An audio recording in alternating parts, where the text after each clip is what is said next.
అందరికీ నమస్కారం. నా పేరు రమ. వెల్కమ్ బ్యాక్ టు కథా సుధాపై రమ. నీతో చుంబనమే 26వ భాగం. రచయిత సునందారాం గారు. మరి ఒక్కటైన మధు, సిద్ధులకి చాలా హ్యాపీగా ఉంది. కానీ వీళ్ళ వెనక ఇలా జరగకుండా ఉండాలని ప్రియా, కైలాష్‌లు కుట్ర చేశారని తెలిస్తే మరో పక్క అంజలికి ఎలా ఉంది? ఈరోజు ఎపిసోడ్‌లో ఏం జరగబోతుందో చూద్దాం. సిద్ధు వెళ్ళగానే డోర్ వేసుకున్న మధు కష్టంగా నడవలేక నడుస్తూ వెళ్లి బాత్ టబ్‌లో కూర్చొని కాసేపు సేద తీరుతూ సిద్ధు చేసిన తీయటి గాయాలను చూసుకుంటూ సిగ్గుతో నవ్వుకుంటుంది. అరగంటకు స్నానం ముగించి టవల్ ఒంటికి చుట్టుకున్నాక కానీ గుర్తుకు రాదు బట్టలు తెచ్చుకోలేదన్న విషయం. అయ్యో! ఇప్పుడెలా? సిద్ధు గారు బయటే ఉండుంటారు. ఇప్పుడిలా ఆయన ముందుకు ఎలా వెళ్ళాలని ఆలోచిస్తున్న మధుకి బంగారం, సిగ్గుపడకుండా బయటికి రా. నువ్వింకా నా దగ్గర దాచుకోవాల్సింది ఏం లేదని చెప్పాక కూడా ఇంకా ఇలా సిగ్గుపడితే ఎలా చెప్పు? సిద్ధు మాటలకిక చేసేదేం లేక అలాగే సిగ్గుపడుతూ బయటకొచ్చిన మధుని చూసి నవ్వుతూ తనని ఎత్తుకొని డ్రెస్సింగ్ టేబుల్ చైర్‌లో కూర్చోబెట్టి హెయిర్ డ్రై చేయడం మొదలుపెడతాడు. పొడవాటి తన కురులను 10 నిమిషాల పాటు ఆరబెట్టి డ్రెస్ తీసుకొచ్చి తన చేతికి ఇచ్చి మధు చేతిలో పెట్టి అతను అక్కడే ఉంటే మధు సిగ్గుపడుతుందేమో అని బాల్కనీలోకి వెళ్ళిపోతాడు సిద్ధు. 10 నిమిషాలకు మధు పిలుపు విని లోపలికొచ్చిన సిద్ధు కాలింగ్ బెల్ సౌండ్‌కి డోర్ తీసి ఆర్డర్ చేసిన ఫుడ్ కవర్ తీసుకొని మధుతో కలిసి తినిపిస్తూ తాను తినడం మొదలుపెడతాడు.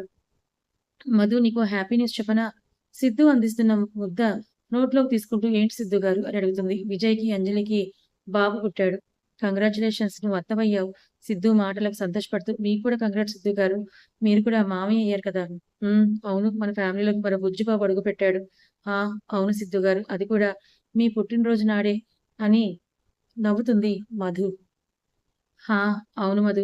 ఈ సంవత్సరం నా పుట్టినరోజు నాకు చాలా జ్ఞాపకాలనే తీసుకొచ్చింది. అలాగే సంతోషాల్ని కూడా. నా ప్రేమ నాకు సొంతమైన రోజు కూడా అంటున్న సిద్ధు మాటలకి సిగ్గుపడుతుంది మధు. ఓహ్! మై డియర్ హనీబీ నువ్వలా మళ్ళీ సిగ్గుపడితే నా గుండెకాయ లవ్ డబ్ అంటూ మళ్ళీ నీతో జతకట్టమని పోరు పెడుతుంది అని టూకీగా చెప్తూ మధు మీద కొరుగుతున్న సిద్ధు మాటలకి ఊరుకోండి సిద్ధు గారు. అంటూ సిద్ధు గుండెలపై చెయ్యి వేసి వెనక్కి నెట్టి వాష్‌రూమ్‌లోకి తుర్రుమంది. మధు ఫ్రెష్ అయ్యి రావడంతో ఇద్దరూ రెడీ అయ్యి హాస్పిటల్‌కి స్టార్ట్ అవుతారు. అంజలిని బాబుని చూడటానికి. చేతిలో ఉన్న బాబుని ఆడిస్తూ వీడి ముక్కు అచ్చు అంజలి ముక్కులాగే ఉంది కదా అమ్మా! అంటూ బాబు ముక్కు పట్టుకొని మురిపెంగా చెప్తున్న ఆద్య వైపు చూస్తూ నువ్వు కూడా నాకు ఛాన్స్ ఇస్తే అచ్చు నీలాగే ఉండే పాపని దింపుతానే. ఓ ఛాన్స్ ఇవ్వు బంగారం. ఆది చెవిలో మెల్లిగా చెప్తున్న అజయ్ పొట్టలో మోచేత్తో పొడుస్తుంది. ఒరేయ్! నీకు ఛాన్స్ ఇవ్వడం కాదురా. రాత్రి నువ్వు చేసిన పనికి నిన్ను చంపి బొందపెట్టలేదు సంతోషించు. కోపంగా పళ్ళు నూరుతూ చెప్తుంది ఆద్య. ఒసేయ్! దానికి రాత్రే నీ కాళ్ళ మీద పడి సారీ చెప్పాను కదే! కనికరించవే పాపం చిన్నపిల్లాడి మీద. ఆ! నువ్వు చిన్నపిల్లాడివేంట్రా పంది. తిరునాళ్ళలో పిల్లల్ని ఎత్తుకుపోయేవాడిలా ఉంటావు. ఇంకెప్పుడు ఆ మాట అనకి. చూడు నువ్వన్న మాటలకి వీడు కూడా దడుచుకొని ఏడుస్తున్నాడంటూ బాబును ఉడకబెడుతున్న ఆద్య వైపు చూసి పళ్ళు పడబడలాడిస్తాడు అజయ్. ఇంతలో అక్కడికొచ్చిన సిద్ధు మధులను చూసి ఏమ్మా మధు ఇప్పుడు నీ హెల్త్ ఎలా ఉంది? సిద్ధు చెప్పాడు నీకు ఫీవర్‌గా ఉందని అడుగుతున్న సురేఖ గారికి ఆ! తగ్గిందత్తయ్య అని సమాధానం చెప్తూ సిద్ధు వైపే చూస్తుంది. మధు వైపు చూసి కన్ను కొట్టి బాబుని చేతిలోకి తీసుకుంటాడు. ఏమ్మా వదినమ్మా ఒక్కరోజు కార్యానికి జ్వరం తెచ్చుకున్నావేంటమ్మా? అదే కార్యం రోజు జరిగితే నువ్వు పెద్దవేమో పాపం. నీతో మా అన్నగారికి బహు కష్టమమ్మా! టూకీగా చెప్తున్న ఆద్య వైపు నవ్వుతూ చూసి, అవును వదినమ్మా! నీతో కూడా మా అన్నగారికి బాగా కష్టముందమ్మా! ఒక్కరోజు కాపురానికే వారం రోజులు జ్వరం తెచ్చుకొని నెల రోజులు బెడ్‌రూమ్‌లోకి రానివ్వని నీకంటే నేనే కాస్త నయంలేమ్మా అంటున్న మధు వైపే ఆశ్చర్యంగా చూస్తోంది ఆర్య. ఏంటో వదిన గారికి మా అన్నతో ఒక్కరోజు కాపురానికి ధైర్యం బాగా వచ్చిందే అని నవ్వుతూ ఇంతకీ మన సర్ప్రైజ్ ప్లాన్ బాగా వర్కౌట్ అయినట్టేనా? చూడబోతే డబుల్ సక్సెస్ అయినట్టుందే. ఆట పట్టిస్తూ నవ్వుతున్న ఆద్య మాటలకు సిగ్గును అతి కష్టంగా దాచేస్తూ మాటల్లో పడుతుంది మధు కూడా. అవును రాత్రి నుంచి ప్రియ వాళ్ళ నాన్న కనిపించట్లేదు. ఇద్దరు ఎటుపోయారు? కంగారుగా అడుగుతారు త్రిపుర గారు. కంగారు పడకు నాని. వాళ్ళిద్దరూ మన ఇల్లు వదిలి ఎక్కడికి పోరులే. వాళ్ళని ఎవరైనా ఎత్తుకుపోవడానికి కూడా వాళ్ళే మిగతా వారిని ఎత్తుకుపోయే రకాలు కదా! వెటకారంగా అంటున్న మనవరాలి మాటలకు మూతి తిప్పుతారు త్రిపుర గారు. మనవరాలి మీద కోప్పడలేక మనోహర్ ఒకసారి ఆ కైలాష్‌కి కాల్ చెయి నాన్న. ప్రియ అతని దగ్గరే ఉందేమో ఎంతైనా ఆడపిల్ల. రాత్రి నుంచి అలా కనిపించకుండా ఉంటే నాకు కాస్త కంగారుగా ఉంది అంటారు టెన్షన్ పడుతూ. అమ్మమ్మ గారు మీరు టెన్షన్ పడకండి. ప్రియా చెల్లి కూడా ఆవులిస్తే పేగులు లెక్కపెట్టే రకం. తనని ఎవరు ఏం చేయలేరని పెద్దగా చెప్తూ, ఎవరిని ఏమి చేయకుండా ఉంటే చాలు అని నోట్లోనే కొరుక్కుంటాడు అజయ్. అమ్మమ్మ అని అరుస్తూ పరిగెత్తుకుంటూ వచ్చి త్రిపుర గారు చుట్టుకున్న ప్రియాని చూస్తూ, ఏమైంది తల్లి? రాత్రి నుంచి ఎక్కడికి వెళ్ళావని ప్రియా చెంప నిమురుతూ అడుగుతున్న త్రిపుర గారి వైపు చూస్తూ, అది, అది అంటూ చూపులు సిద్ధు వైపు మారుస్తుంది. తన వైపే కోపంగా చూస్తున్న సిద్ధు చూపులకి తడబడుతూ, అది ఎక్కడికి లేదమ్మమ్మ. ఫంక్షన్ జరిగిన హోటల్‌లోనే రాత్రంతా నిద్రపోయాను అంతే అని చెప్పి తలదించుకుంటుంది. పోన్లేమ్మా, నువ్వు రాత్రి నుంచి కనిపించట్లేదని నాకు కంగారుగా ఉంది. అందుకే ఇప్పుడే మీ మామయ్యకి మీ నాన్న ఎక్కడికెళ్ళాడో ఫోన్ చేయమంటున్నాను. ఇంతకీ మీ నాన్న ఎక్కడ తగలడ్డాడో, అవతల కొడుకు పుట్టాడే, మనవడిని చూద్దామే అని కూడా పట్టనట్టుగా ఇంకా గాలి తిరుపులు తిరుగుతున్నాడని తిడుతున్న త్రిపుర గారికి తెలీదు కదా! అక్కడ కైలాష్ పరిస్థితి కైలాసానికి పోయేలా ఉందని. అందరూ బుజ్జిగాడిని చూసి మురిసిపోతూ కాసేపు వాడితో గడిపి అక్కడి నుంచి బయలుదేరుతారు. మధు కూడా నడవడంలో ఇబ్బంది పడుతుంటే తనని కూడా డాక్టర్ దగ్గరికి తీసుకొని వెళ్తాడు సిద్ధు. చూడండి మిస్టర్, మీరు తనతో చాలా ర్యాష్‌గా బిహేవ్ చేసినట్టున్నారు. ఆడవారితో ఎంత సున్నితంగా ఉండాలో కూడా మీకు తెలీదా? అని ఆమె కోప్పడటంతో గిల్టీ‌గా ఫీల్ అవుతూ సారీ డాక్టర్, రాత్రి నాకేమైందో తెలీదు. నేనెందుకలా మధుతో బిహేవ్ చేశానో ఐ కాంట్ అండర్‌స్టాండ్. నాలో ఫీలింగ్స్ చాలా హైలో వచ్చాయి. అందుకే నేను నా కంట్రోల్ కోల్పోయాను. మరి మీరెందుకు మీ హస్బెండ్‌ని ఆపలేదు మిసెస్ సిద్ధు? మీకు ఆ టైంలో అంత పెయిన్ ఎలా తీసుకున్నారు? అతన్నెందుకు ఆపలేదు? నిజానికి నాకు రాత్రి ఆ టైంలో అంత పెయిన్ తెలియలేదు డాక్టర్.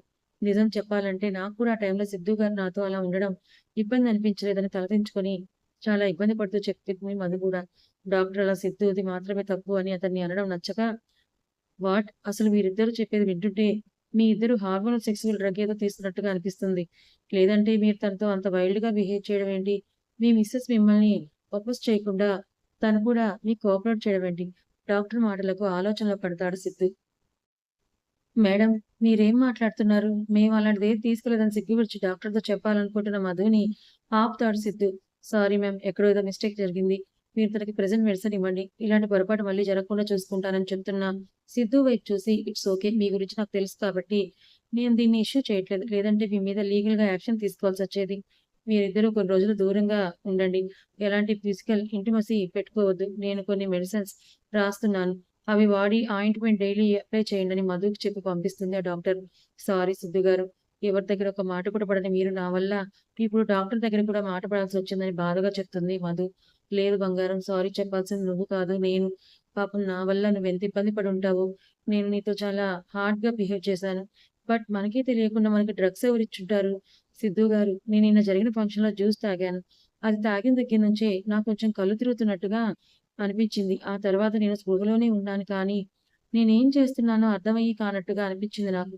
మధు మాటలకు కోపంగా మారిపోతుంది సిద్ధు ముఖం. వెంటనే ఏదో అర్థమైన వాడిలా పిడికిలి బిగిస్తూ వస్తున్న కోపాన్ని అదుపు చేసుకునే ప్రయత్నం చేస్తాడు. ఇంక నువ్వు దాని గురించి ఆలోచించడం మానేయ్ బంగారం అంటూ కారులో కూర్చున్న మధు చెయ్యి పట్టుకొని చెప్తూ తన నుదిన కిస్ చేసి కార్ స్టార్ట్ చేస్తాడు. మధుని ఇంట్లో డ్రాప్ చేసి మరోసారి తనకి జాగ్రత్తలు చెప్పి వెంటనే కార్ రివర్స్ చేసుకొని వెళ్ళిపోతున్న సిద్ధు కారు వైపే చూస్తూ నిలబడిపోతుంది మధు. ఏమైంది సిద్ధు గారికి? అంత కోపంగా వెళ్తున్నారు? ఇప్పుడు ఎవరికి మూడిందో ఏంటో అని నిట్టూర్చి ఇంట్లోకి వెళ్ళిపోతుంది మధు. రేయ్! నిన్న ఈవెంట్‌కొచ్చిన సర్వర్స్ అందరిని వితిన్ 5 మినిట్స్‌లో ఫంక్షన్ హాల్ దగ్గర గ్యాదర్ చెయ్ అని చెప్పి కాల్ కట్ చేసిన సిద్ధు మాటలకి తల కొట్టుకుంటాడు అజయ్. వీడొకడు ఫోన్ చేసి ఆర్డర్స్ పాస్ చేసి కాల్ కట్ చేసి పడేస్తాడు.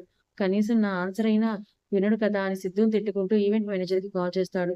ఆఫ్టర్ ఫ్యూ మినిట్స్ లేటర్ తన ముందు నిలబడిన ఒక్కో సర్వర్‌ని గమనిస్తున్న సిద్ధు ముందుకు నడుస్తూ వెళ్తూ సడెన్‌గా అందులో ఉన్న ఒక వ్యక్తి కడుపులో గట్టిగా పంచిచ్చి, నొప్పితో గట్టిగా అరుస్తున్న వాడి షర్ట్ కలర్ పట్టుకొని తన ముందుకు లాక్కొని, సూటిగా వాడి కళ్ళల్లోకి చూస్తూ, "ఎవరు చేయించారిదంతా?" అని అడుగుతాడు. సిద్ధు కళ్ళలోని కోపానికి వణికిపోతూనే, నన్ను నాకు తెలీదు సార్. అంతే. వాడి సమాధానానికి ఒక్కసారిగా వాడి గొంతు పట్టుకొని గాల్లోకి లేపుతాడు పైకి ఒక్కసారిగా. దాంతో వాడు కాళ్ళు 2 గిలగిలా కొట్టుకుంటూ చెప్తాను దింపమన్నట్టుగా సైగ చేస్తూ కళ్ళని తేలేస్తూ ఉండడంతో కోపంగా వాడిని విసిరినట్టే కిందకి దింపుతాడు సిద్ధు. కాసేపు దగ్గుతూ అప్పటి వరకు అందని ఊపిరిని తీసుకుంటూ ఉన్న అతని చెయ్యి పట్టుకొని వెనక్కి విరుస్తూ, "ఇప్పుడు చెప్పు.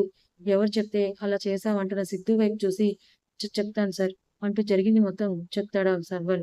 సార్, మీతో పాటుగా వచ్చిన ఓ మేడం ఆవిడ చెప్పిన పని చేస్తే నాకు లక్షల్లో డబ్బులిస్తానని చెప్పడంతో డబ్బుకి ఆశపడి ఆవిడ చెప్పిన పని చేయడానికి ఒప్పుకున్నాను సార్. ఆవిడ మీ ఫ్యామిలీలో ఉన్న ఓ లేడీకి కూల్ డ్రింక్‌లో ఏదో మిక్స్ చేసి నాతో అది ఆవిడకివ్వమని చెప్పారు. ఆవిడ చెప్పినట్టే ఆ మేడంకి ఆ గ్లాస్ ఇచ్చాను తప్పితే అందులో ఏం కలిపారో నాకైతే తెలీదు సార్ అని ఏడుస్తూ చెప్తున్న వాడి చెంపపై బలంగా కొట్టి అంతేనా అని గట్టిగా అరిచిన సిద్ధు అరుపుకు వాడు వణికిపోతూనే ఆవిడ మీకు కూడా ఏదో ఇంజెక్షన్ చేయమని చెప్తే మీకు తెలియకుండా అది మీ చేతికి ఇంజెక్ట్ చేశాను సార్ అని చెప్తున్న వాడి కడుపులో కాలుతో బలంగా ఒక తన్ను తనడంతో వాడు 10 అడుగులు వెనక్కి వెళ్లి పడతాడు. దాంతో ఆ పని చేసింది ప్రియాని అని కన్ఫర్మ్ అవడంతో కోపంగా ప్రియా దగ్గరికి వెళ్తాడు. కైలాష్ చేసిన పని గురించి సిద్ధు వాడికి చెప్పలేదు భయంతో. కైలాష్ గురించి కూడా తెలిసుంటే సిద్ధు తన మామని అప్పుడే కైలాసానికి పంపేవాడేమో కానీ అతను చేయాల్సిన పనులు, అతని వల్ల సిద్ధుకి తెలియాల్సిన నిజాలు బ్యాలెన్స్ ఉండడంతో ప్రస్తుతానికి కైలాష్ నరకానికి పోకుండా బ్రతికిపోతాడు. సిద్ధు రాత్రి కొట్టిన దెబ్బతో సగం మూర్చిపోతే తన వదిన కల్లా ముందే డెలివరీ అవ్వడానికి ఇంకా మధు తాగే దాంట్లో డ్రింక్‌లో డ్రగ్స్ కలిపింది కూడా తనే అని తెలిస్తే సిద్ధు తనని ఏం చేస్తాడో అన్న భయంతో పూర్తిగా స్పృహ కోల్పోతుంది ప్రియ. అప్పుడనగా స్పృహ కోల్పోయిన ప్రియ సిద్ధు అక్కడికి మళ్ళీ వచ్చే వరకు స్పృహలోకి రాదు. అది కూడా తనకు ఓ రకంగా మంచిదే అవుతుంది. సిద్ధు కోపంగా ప్రియ ఉన్న రూమ్‌లోకొచ్చి చూసేసరికి తను స్పృహలో లేకపోవడంతో అది దగ్గరికి వెళ్లి ముక్కు దగ్గర చేయి పెట్టి చూస్తాడు. అంతే. అంటే నిన్న రాత్రి జరిగిన దానికి భయంతో ఎక్కడ పాప పోయిందేమో అన్న అనుమానం రావడంతో ఇంకా ఊపిరి పీల్చుకుంటున్న ప్రియ వెచ్చని శ్వాస సిద్ధు చేతిని తాకడంతో పాటుగా తన దగ్గర నుంచి వస్తున్న ఆల్కహాల్ స్మెల్ కూడా ముక్కు పుటాలను తాకడంతో మందు కూడా తాగిందని అర్థం చేసుకున్న సిద్ధు తన చేతుల్లోకి తీసుకొని హాస్పిటల్‌కి తీసుకెళ్తాడు. డాక్టర్స్ చెక్ చేసి టెన్షన్ వల్ల బీపీ ఎక్కువై కళ్ళు తిరిగి పడిపోయిందని, దానికి దానికి తోడు ఆల్కహాల్ కూడా తాగడం వల్ల బ్రెయిన్‌కి అది బాగా ఎఫెక్ట్ అయ్యి తను ఇప్పటి వరకు స్పృహలోకి రాలేకపోయిందని చెప్పి ట్రీట్మెంట్ మొదలు పెడతారు. టెన్షన్ పడాల్సింది ఏం లేదు కానీ తను స్పృహలోకి రావడానికి ఇచ్చిన మెడిసిన్స్ తన బాడీలోకి వెళ్ళి తను స్పృహలోకి రావడానికి 6 లేదా 7 గంటల సమయం పడుతుందని చెప్పడంతో ప్రియని హాస్పిటల్‌లో అడ్మిట్ చేసి విషయం అత్తతో చెప్తే బాధపడుతుందని తల్లికి కాల్ చేసి విషయం చెప్పి ఎంతైనా ఆడపిల్లని అలా ఒంటరిగా ఉంచడం ఇష్టం లేక ప్రియాకి తోడుగా సురేఖ గారిని ఉండమని చెప్పేసి వెళ్ళిపోతాడు సిద్ధు. ఆ రకంగా ప్రియ మూర్ఛపోయి సిద్ధు చేతిలో చావు నుంచి తప్పించుకుంటుంది. లేదంటే అప్పుడు సిద్ధుకి ఉన్న కోపంతో ప్రియ ఎప్పుడో పరలోక యాత్ర చేసుండేది. ప్రియని ఏం చెయ్యలేక కోపంతో గోడకో పంచిచ్చి అసహనంగా వెళ్ళిపోతున్న సిద్ధు వైపే భయంగా చూస్తుంది అక్కడి నర్స్. వామ్మో! ఇతనేంటి ఇంత కోపంగా ఉన్నాడు? కోపంతో ఆ గోడను కొడితేనే అది క్రాక్ ఇచ్చిందంటే అదే ప్లేస్‌లో మనిషి ఉండుంటే అన్న ఆలోచనకి వణికిపోతూ సిద్ధు వైపే చూస్తూ నిలబడిపోతుంది. బాయ్య ముసలోడివైనా నీ దగ్గర మంచి మ్యాటర్ ఉంది బాయ్య. నిన్నొక్క నైట్‌తో విడిచిపెడదాం అనుకున్నా కానీ నైట్ నీ టాలెంట్ చూసాక అస్సలు వెళ్ళకూడదు అనుకుంటున్నాం బాయ్య అంటున్న వాళ్ళ మాటలకి కళ్ళు తిరుగుతుంటే, అమ్మో! ఇక్కడే ఉంటే వీళ్ళు నా బ్రతుకుని బ్రోతలౌస్ చేసేలా ఉన్నారని భయంగా అనుకుంటూ, అతని చుట్టూ ఉన్న నలుగురు అక్కలను చూసి భయపడుతూనే, ప్లీజ్ ఇంక నన్నొదిలేయండి. మీరు మరోసారి నా మీద యుద్ధానికి దిగితే నేనిక్కడే చచ్చిపోయేలా ఉన్నాను. నన్నొదిలేయండి అని చెప్తూ, చివరి ప్రయత్నంగా వాళ్ళ కాళ్ళపై పడడంతో కైలాష్ మీద జాలిపడి, నిజంగానే మరోసారి అతని మీద పడితే చచ్చి ఊరుకుంటాడని అర్థమై, అతన్నక్కడే వదిలేసి వెళ్ళిపోతారు ఆ నలుగురు. వాళ్ళు వెళ్ళిపోగానే ముక్కుతూ, మురుగుతూ హోటల్‌లో పనిచేసే సర్వర్ హెల్ప్‌తో హాస్పిటల్‌కి వెళ్లి అడ్మిట్ అవుతాడు కైలాష్ కూడా. ఈవినింగ్ ఇంటికి వెళ్ళేసరికి బెడ్‌పై పడుకొని ఉంటుంది మధు. తనని ఓసారి చూసి ఫ్రెష్ అయి వచ్చిన సిద్ధు కూడా తన పక్కకి చేరి మధుని అతని గుండెలపైకి తెచ్చుకొని నుదుటిపై అదర సంతకం చేసి కళ్ళని మూసుకుంటాడు. రాత్రి లేని నిద్రని భర్తీ చేయడం కోసం అలా నైట్ వరకు నిద్రలోనే ఉన్న ఇద్దరికీ మధ్య రాత్రి మెలుకువ వస్తుంది. సిద్ధు కంటే ముందుగానే నిద్రలేచిన మధు బెడ్‌పై అటూ ఇటూ కదలడం చూసి, "ఏంటి బంగారం ఏమైంది నిద్ర పట్టడం లేదా?" అని అంటాడు. మధుకి దగ్గరగా జరుగుతూ సిద్ధు వైపు చూసి, అవును, కాదు అన్నట్టుగా తలని ఊపుతూ, మరేమో సిద్ధు గారు నాకు చాలా ఆకలిగా ఉందండి. కానీ లేచి వెళ్లి వంట చేసుకొని తినేంత ఓపిక లేదని నీరసంగా ఇబ్బందిగా చెప్తున్న మధు వైపు చూసి చిన్నగా నవ్వుతూ పైకి లేచిన సిద్ధు 15 మినిట్స్ వెయిట్ చేయి బంగారం. ఇప్పుడే వచ్చేస్తానని చెప్పి బయటకు వెళ్ళిపోతున్న సిద్ధు వైపే ఆశ్చర్యంగాను, అయోమయంగాను చూస్తూ ఉండిపోతుంది మధు. కథ ఇంకా ఉంది. మొత్తానికి ప్రియా చేసింది బండారమంతా బయటపడిపోయింది సిద్ధు దగ్గర. కానీ కైలాష్ తప్పించుకున్నాడు. అసలు నిజానికి కైలాషే కదా గుండనక్క. తనైతే మధు జీవితాన్ని నాశనం చేయాలని అనుకున్నాడు. కానీ కొద్దిలో కైలాష్ తప్పించుకున్నాడు. కానీ కైలాష్ ద్వారా సిద్ధుకు తెలియాల్సిన నిజాలు ఏంటి? మరి మధు, సిద్ధులు ఒకటయ్యారు కదా! ఇప్పుడు మధు తన తండ్రికి జరిగిన అన్యాయం గురించి సిద్ధుతో చెప్తుందా? చెప్తే సిద్ధు నమ్ముతాడా? లేదా వీళ్ళిద్దరి మధ్య అపార్థాలు వచ్చే ఛాన్స్ ఉందా? తర్వాత ఏం జరగబోతుందో తెలుసుకోవాలనుకుంటే ఛానెల్‌ని ఫాలో అవ్వండి. కథ నచ్చితే లైక్ చేయండి. Thank you so much for watching.